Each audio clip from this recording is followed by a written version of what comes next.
Greetings, VC. TC Kirkham, the Kirkham Report here, and I am here in lieu of this week's influencers with a very special announcement and a call to action for the entire vinyl community.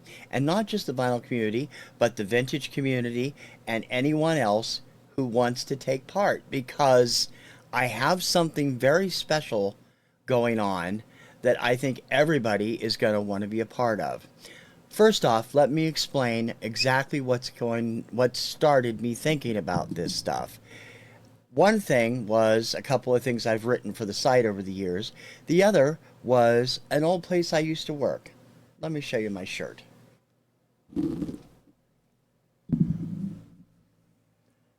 Buzzard's Nest Records was a small chain of record stores in Central Ohio. I had my first major job there in 1984.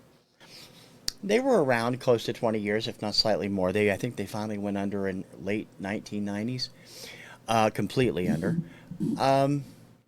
But information about them online is practically non-existent. You can find one or two things, and now you can find a t-shirt for them.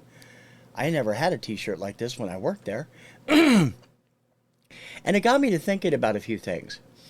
I've told the story before on the show and on Obscuria and on the site, I think, of all three, and I'm going to tell it again. When I was a 12-year-old, there was a small record store in Tacoma, Washington on 6th Avenue where I frequently went to buy my music. We lived on Key Peninsula at the time, way out in the boonies, and so we came to Tacoma maybe once or twice a month, maybe more if there was things going on. Drove up across the Narrows Bridge and up to 6th Avenue where all the shopping was. And this little record store was in a little shopping center, which after months of research I have finally figured out is called the Highland Hills Shopping Center. I think that's where it is. It's in the right location, even though none of the businesses are the same, because when I was there, this is 1975, there was a Wigwam store, there was a Safeway, there were a few little stores, a little Hallmark store, a little Chinese restaurant, and this record store. Now, I went in this record store 5 or 6 times over the course of 3 or 4 months, bought a lot of records there. Every time I was in there, the same clerk was in there. He was in his, I'd say, mid-20s, maybe pushing 30. Wasn't terribly tall. He had blonde hair, a blondish brown beard and mustache, and always wore khaki shirt, khaki pants. He always had the same clothes on. I completely blew his mind one day when I brought up to the counter a copy of John Denver's Windsong album along with 45s for Roger Whittaker's The Last Farewell and Walking in Rhythm by the Blackbirds and The Hustle by Van McCoy, and I'm pretty sure he was like, what is this kid getting into? Well, you know something?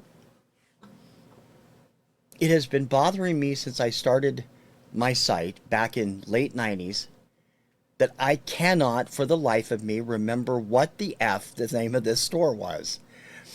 I can't remember it at all. I know what it was there. I know how it was arranged. I remember the interior. I remember the clerks. But I can't remember the effing name of this place. Now, over the years, I've been to other stores I can't remember the names of also. But, you know, a lot of them, unfortunately, have bitten the dust in the last 20 plus years since the digital revolution started. And a lot of them even earlier than that because they were unable to make the transition from vinyl to CD. Now there's a whole new generation coming on board, a whole new generation of stores coming on board, but we don't want to forget what came before, and somebody has to educate those new people as to what they missed being a record collector in the 60s, 70s, 80s, and 90s. And maybe even further back, if you want to go further back. There are sites all over the internet that deal with defunct companies.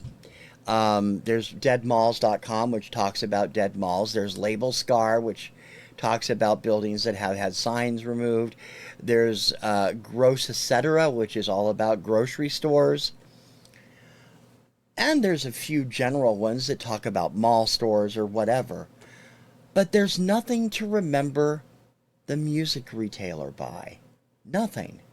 I've worked in 4 or 5 different record stores over the course of my life. I've loved every second of it. I mean, it was a bit tense a few times, but for the most part, it was what I wanted to be doing, even if I didn't get paid all that well. And of course, I've had my fingers in the behind the scenes stuff in music for 40, 50 years now. So we need to remember these places, not just the mom and pops, but the chains that have all gone in the last few years. And I thought maybe it was high time to launch a site dedicated to those that are no longer with us, and even those that some of which are, but are way scaled back, or mom and pop indies of current day that are favorites of people in the VC. That is why I am introducing a new site, a sister site to the Kirkham Report. It is called Record Store Rewind. And what I am going to be doing, and I want you in on it, is bringing you those stories. But I can't do it without your help, because it's the community that needs to pool their resources, pool their information, pool their knowledge to pull this site together. What I'm looking from you, my fellow vinyl community members and the members of the vintage community and others who are out there watching this, is share us the stories you have of shopping in your favorite local record stores, in your favorite local record chains. If they've gone under, that's terrible, but we'll have a record of it. If they're still around, that's fine too, and we'll note that they're still around. But for the most part, we're going to focus on defunct record stores. Did you go to a mom and pop that isn't there anymore? Did you used to enjoy shopping at your local Tower or Camelot? What about the record store chain owned by Transworld that all kind of sucked up into FYE? Stores like Record Town, Tape World, Coconuts. Did you ever go into those places? What about Peaches, or even further back in the 70s, Odyssey? We want to know. Everybody wants to know your stories.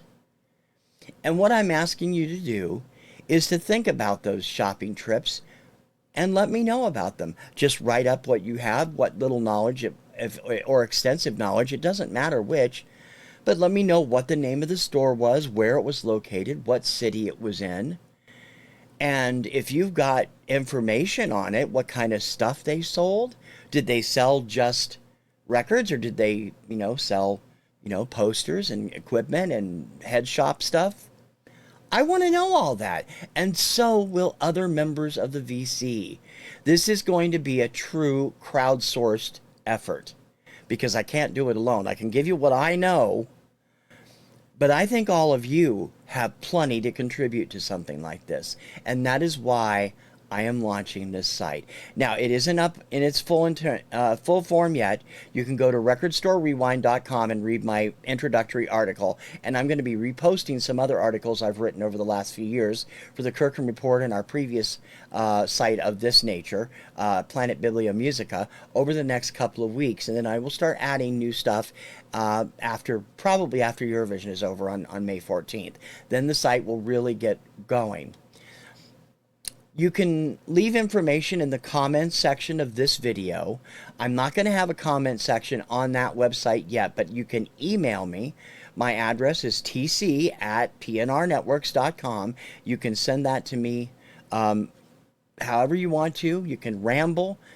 Just when you write to me, like I said, give me the basic information. Let me know how you want to be credited, because I will give you a credit for it and say I got this from.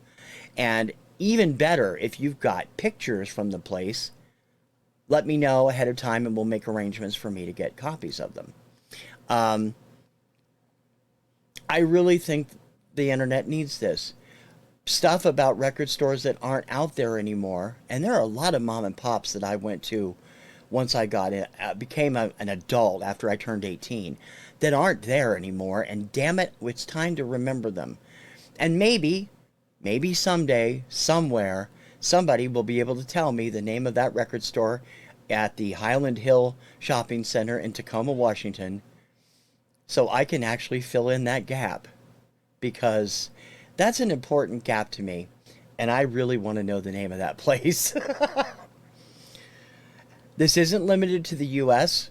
By all means, I'm looking for submissions from everywhere around the world, whether you're in the UK, whether you are in Europe, Asia, Africa, Australia, North, Central, South America. I doubt there's a record store in Antarctica, and anywhere else that you might find a record store. Let me know. It can be a still operating record store if you really love it. Tell us about it. We'll put it in a there'll be categories, and one of them will be still in operation. And it'll be really, really fantastic. Like over the next few weeks, I'm going to talk about most of the major chains that I've visited over the years.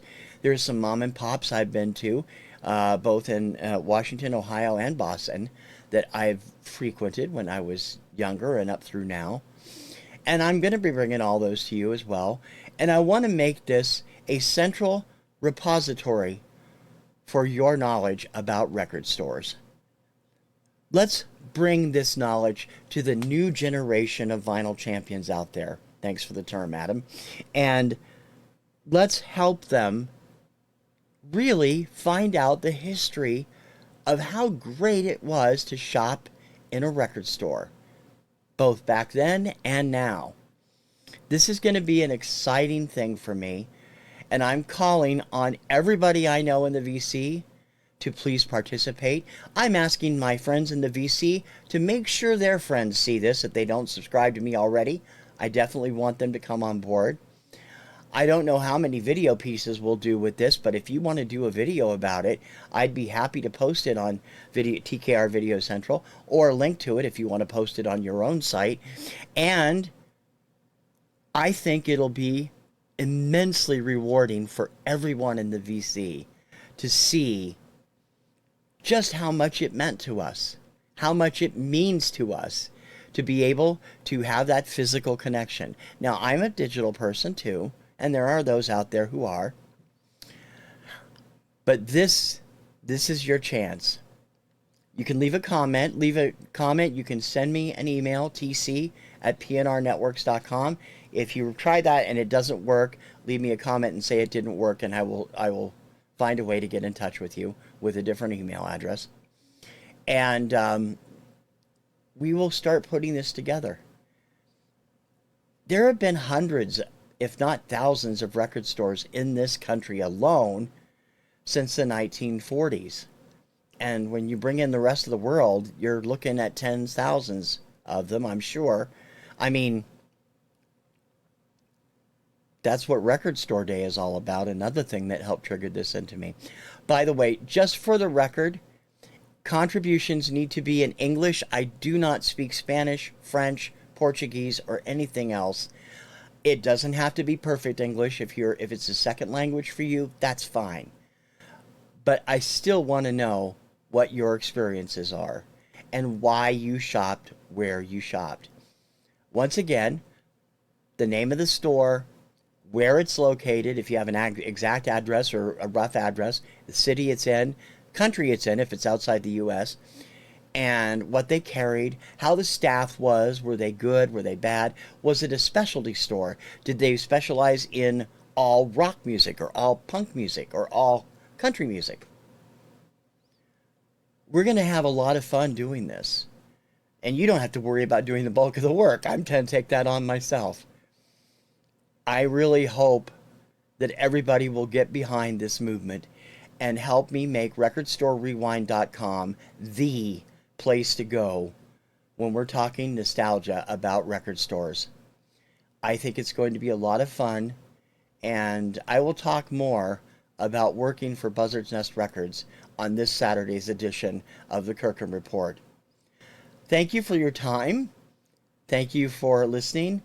I hope I've got you thinking seriously about this.